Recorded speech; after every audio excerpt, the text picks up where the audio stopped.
ঢাকা।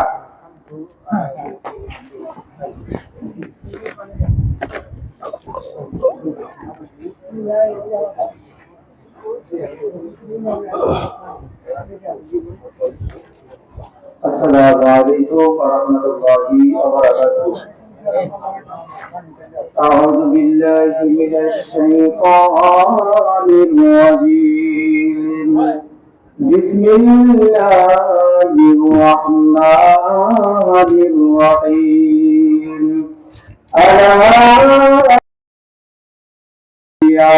الله لا خوف عليهم ولا هم يحزنون إن الله وملائكته يصلون على النبي يا أيها الذين آمنوا صلوا عليه وسلموا تسليما اللهم صل على سيدنا مولانا محمد وعلى آل سيدنا مولانا محمد اللهم صل على سيدنا مولانا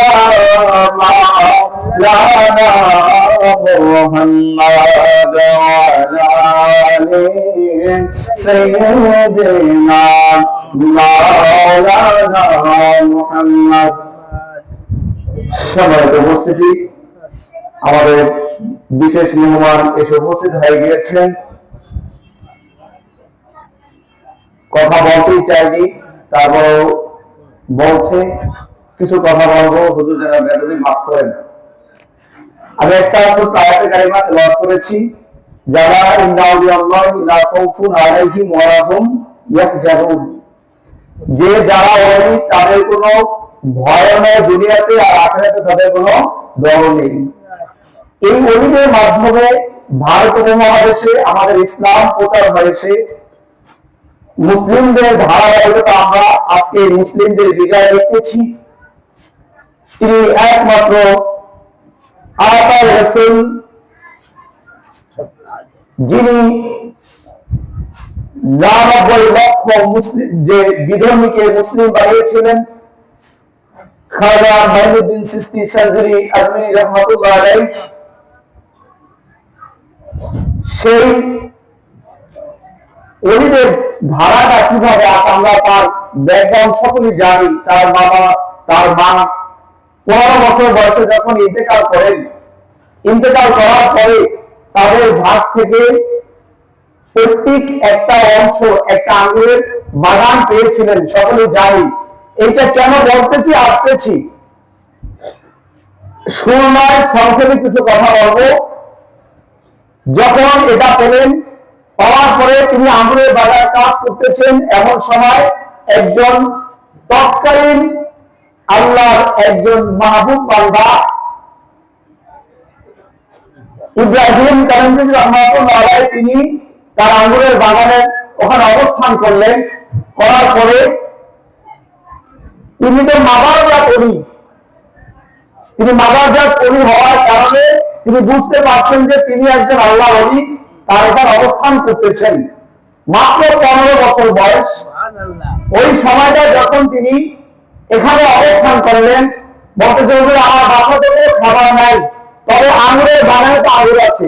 এইটা দ্বারা তিনি কি করাচ্ছে? মেহমানদারি করাচ্ছে। এই মেহমানদারি করার পরে এইবার ইব্রাহিম কালামজি রাহমাতুল্লাহ আলাইহি তিনি বললেন যে এই আল্লাহ ওলি তিনি আমাকে মেহমানদারি করাচ্ছেন, আমিও তাকে কিছু একটু মেহমানদারি করাই।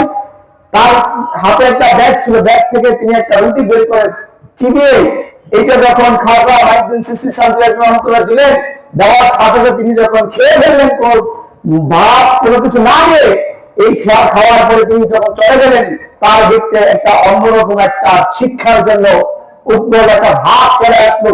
তার আর কোনো কাজই ভালো লাগে না। তিনি যে পরের দিন সকালে আঙুরের বাগান বিক্রি করে তিনি চলে গেলেন ইলমে শরীয়তের শিক্ষার জন্য।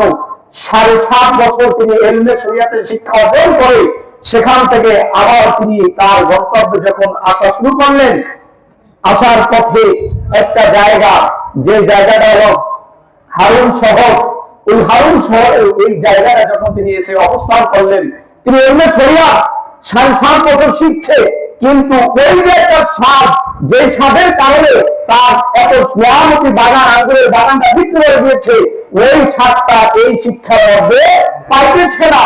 তখন তিনি আস্তে আস্তে যখন হারুন শহরে অবস্থান করলেন, দেখতেছেন যে ওখানে একজন তাগুত, একজন আল্লাহর মাহবুব বান্দা আছে, যার নাম হলো ওসমান। সুবহানাল্লাহ। এই ওসমান হারুন, এই হারুন শহর থেকে তাকে হারুন উপাধি সেখান থেকে লাগানো হয়েছে। এই ওসমান হারুনি তার কাছে তার দেখতেছে যে তার শিষ্য সামনে আসতেছে, যখন আসতেছে এটা দেখতেছে, তিনি এই হযরত খাজা মাইনুদ্দিন সাহেব রাহমাতুল্লাহ আলাইহি তিনি তার কিছু অবস্থান যখন করলেন, অবস্থান করে যখন তিনি যাচ্ছেন, একদিন, 2 দিন, 3 দিন, এক সময় বললেন যে হুজুর আপনার হাতে আমি বায়াত গ্রহণ করতে চাই। যখন বায়াত গ্রহণ করলেন, বায়াত গ্রহণ করার সাথে সাথে বলতেছে যে আমরা এই ইতিহাসগুলো অনেকেই জানি, তাকে একটু স্মরণ করে যে কেন বলতেছি, যে যখন বায়াত গ্রহণ করলেন, বায়াত গ্রহণ করার পরে এইবারে বলতেছে যে মাইনুদ্দিন তোমাকে আমি 2টা জায়গায় ভ্রমণ করাবো, তোমার কোনো আপত্তি আছে? বলছে যে হুজুর আপনার কাছে যখন আমাকে সফল করে দিয়েছি, আপনি যা বলবেন আমি তাতেই রাজি। যখন তিনি এই কথা বললেন তোমাকে 2টা জায়গায় ভ্রমণ করাবো, একটা হলো মক্কাতুল মুকাররমা, আরেকটা হলো মদিনাতুল মুনাওয়ারা। যখন তিনি তার নিজ সাথে সাথে নিয়ে যে ওসমান হারুনি হযরত খাজা মাইনুদ্দিন সাহেব রাহমাতুল্লাহ আলাইহি নিয়ে যখন তিনি মক্কা অবস্থান করলেন, মক্কার যেই দরজায়, কাবা দরজায় দাঁড়িয়ে আল্লাহর কাছে বললেন, আল্লাহ আমার এই সাজ্জাদকে তোমার দিনের রাস্তায় সফল করে দিলাম। আল্লাহ রাব্বুল আলামিনের পক্ষ থেকে হযরত খাজা মাইনুদ্দিন রাহমাতুল্লাহ আলাইহি বলতেছেন যে আর তার আওয়াজ আসলো যে আমি কবুল করে নিলাম। আবার যখন ওখান থেকে মক্কাতুল মুকাররমা থেকে মদিনাতুল মুনাওয়ারায় গেলেন, যাওয়ার পরে যখন তিনি রওজার পাশে গিয়ে সালাম দিলেন, সালাম দেওয়ার পরে তার ভিতরে একটা ঘুমের ভাব চলে আসলো। তখন তিনি শুনতেছেন যে আল্লাহ রাসূলের রওজা মুবারক থেকে সালামের জবাব আসছে, এবং বলতেছে যে তোমাকে শুধু সালামের জবাব নয়, হে খাজা মাইনুদ্দিন চিশতি সরকারি, তোমাকে হিন্দুস্তানে আর তাই রাসূল তোমাকে হিন্দুস্তানে পীর হিসেবে আমি রাসূল তোমাকে নিযুক্ত করে দিলাম। সেখান থেকে যখন আসলেন, আমরা ইতিহাসগুলো একটু স্মরণ করে দিচ্ছি কেন আজকে তাকে নিয়ে বিভিন্ন ভাবে করা হচ্ছে। এই বাংলার জমিনে সব থেকে তাদের একজন বড় গুরু যিনি মুস্তাফিজ নবী, এই বদমাইশ তাকে নিয়ে যে এই কুলাঙ্গার তাকে নিয়ে যে বাজে মন্তব্য করেছে, এই জন্য তিনি হুজুরকে সামনে একটু স্মরণ করে দিতে চাই। যে কথাটা বলেছেন, যখন আসলেন, আসার পরে তার পীরকে বললেন যে হুজুর, ওসমান হারুনকে বলতেছে যে আমি যখন রাসূলের রওজা থেকে সালামের জবাব আসলো, সাথে সাথে এরকম একটা নকশা পেলাম, এরকম একটা আমাকে একটা উপাধি দেওয়া হলো। বলছে তোমার ভাগ্য ভালো, তুমি সেই মাফিক তুমি দিল্লি সেই যে আজমির শহরে তুমি চলে যাও। যখন তিনি এখানে চলে আসলেন, সেই রাজার সাথে আমরা সকলেই যাই, সেখান থেকে এক পর্যায়ে এই কারামত গুলো শুরু হচ্ছে। এই আনা সাগরের কারামত থেকে 90 থেকে 99 বিধর্মী এই একটা কারামতের কারণে এই খাজা মাইনুদ্দিন চিশতি সাজরি রাহমাতুল্লাহ আলাইহি মুসলিম হয়ে গিয়েছেন। আল্লাহর ওলিদের ওফাতের পরে তাদের অবস্থান থেকে তাদের যে পাওয়ার আরো দ্বিগুণ বেড়ে যায়, 3 গুণ হয়ে যায়। এইটার একটা নজিরাত বলে আমি এখানে কিছু কথা বলে শেষ করব। যখন খাজা মাইনুদ্দিন সানজিরি আজমিরি রহমাতুল্লাহ আলাইহি ওফাত গ্রহণ করলেন, ওফাত গ্রহণ করার পরে তাকে কবরস্থ করা হলো। কিছুদিন পরে একটা মহিলা এসে বলতেছে যে হে গরিবের আওয়াজ, তোমার দরবারে এসেছি, আমার কন্যা বিবাহ থেকে 500 টাকা প্রয়োজন, কিন্তু এই মুহূর্তে আমার নাই। তুমি যে গরিবের বন্ধু, এই গরিবের বন্ধু যদি হয়ে থাকো, তুমি তোমার নিজ হাতে আমাকে সাহায্য করো। এক প্রথম ডাক দিলেন, কোনো সাড়া নেই। দ্বিতীয় ডাক দিলেন, কোনো সাড়া নেই। তৃতীয় ডাক দিলেন, কোনো সাড়া নেই। মহিলা রাগান্বিত হয়ে তখন তিনি তার হাতে একটা লাঠি নিয়ে 3টা আঘাত করলেন।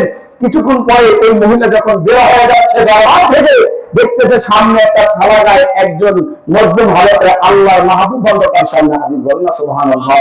যখন হাজির হয়ে গেলেন, হাজির হওয়ার পরে যখন বলতেছে যে মা তোমার কি প্রয়োজন, বলতেছে যে ওলির দরবারে এসেছিলাম, তিনি তো বললেও হলো আমার মেয়েটা বিবাহ দিতে পারছে না। এই বলে যখন এই কথা বললেন আর কান্না করতেছেন, এইবার এই যে আল্লাহ ওলি তিনি তার ছালার ভিতর থেকে একটা ছালা গায়ে জড়ানো ছিল, চট ছিল, ওইটার ভিতর থেকে তাকে টাকা দিয়ে দিলেন। এইবার কিছুদূর তিনি যখন গেলেন, পিছে তাকিয়ে তার ছালাটা সরিয়ে ফেললেন, তার পিঠের উপরে দেখতেছে 3টা দাগ। ওই যে 3টা আঘাত করছিল লাঠি দ্বারা, 3টা দাগ। তিনি যখন আবার যে খাজা মাইনুসিসি সাহেবের রওজার দিকে তাকালেন, তাকানোর পরে আবার যখন পিছনে তার দিকে তাকালেন, এইবার ওই লোক দেখতে পায় না। তাহলে বোঝা গেল যে ওই ওলি ছিল খাজা মাইনুসিসি সাহেব রহমাতুল্লাহ আলাইহি। তিনি যখন তার নিজ হাতে সাহায্য করতে পারে, তাহলে ওলিরা জীবিত থাকার সময় তাদের যে পাওয়ার থাকে, পাওয়ারটা যখন তারা অপগ্রহণ করে, ওখানে পরে তার পাওয়ারটা আরো দ্বিগুণ হয়ে তার পাওয়ারটা 3 গুণ হয়ে যায়। এই জন্য অলিদের সাথে কোনো ব্যবহার করা যাবে না। এইখানে যে অলি শুয়ে আছেন, এই বাংলার জমিন 360 হাজার হাজার অলিদের মধ্যে যে দেশে আমাদের একজন সম্প্রীতি শান্তিপূর্ণ একটা দেশ, এই দেশটা যেমন 32টা জাতের ভিতরে একটা জিহ্বা আছে, জিহ্বা যেন আঘাত পায় না, এই বাংলার জমিনে ইহুদি খ্রিস্টান হিন্দু তারাও আমাদের মাঝে নিরাপদ, তারা কখন আমাদের কাছে আঘাত পায় না। কিন্তু আপনি ফিলিস্তিনের দিকে তাকান, কিন্তু আপনি ভারতের দিকে তাকান, কিন্তু আপনি আমেরিকার দিকে তাকান, কিন্তু আপনি ইসরায়েলের দিকে তাকান, বিভিন্ন রাষ্ট্রের দিকে তাকান, সেখানে মুসলিমরা নিরাপদ নয়। এই শিক্ষাটা আমরা পেয়েছি এই অলিদের মাধ্যমে। আজকে যে একজন কৌমি আমাদের বড় একজন আরম্ভী করে, সে এই খাওয়া গরিবের অস্ত্রীয় যাতে মন্তব্য করেছে, এর বিরুদ্ধে আমরা তীব্র নিন্দা প্রতিবাদ জানাচ্ছি। এর আমরা কখনো মনে করি না, এদেরকে কখনো গণতন্ত্রের গোষ্ঠীকে আমরা কখনো প্রশ্রয় দিব না। স্পষ্ট কথা, হয়তো এখন দেশের আইন এইটা মামলা করে শোনা করা যাবে না, কিন্তু আমরা এর প্রতিবাদ জানাচ্ছি, জানাবো। এদের সাথে আমাদের কোনো বন্ধুত্ব হতে পারবে না। আল্লাহ রাব্বুল আলামিন আমাদের সকলকে এই ওলিদের জামান করে, ওলিদের নিয়ামতি নজর আমাদেরকে অর্জন করে একজন আল্লাহ প্রেমিক, রাসূল প্রেমিক, একজন মুমিন, আল্লাহ রাব্বুল আলামিনের হাবিবের এই মহব্বতের একজন উম্মত হয়ে দুনিয়া থেকে যাওয়ার তৌফিক দান করেন। আমিন। আসসালামু আলাইকুম ওয়া রাহমাতুল্লাহ। এখন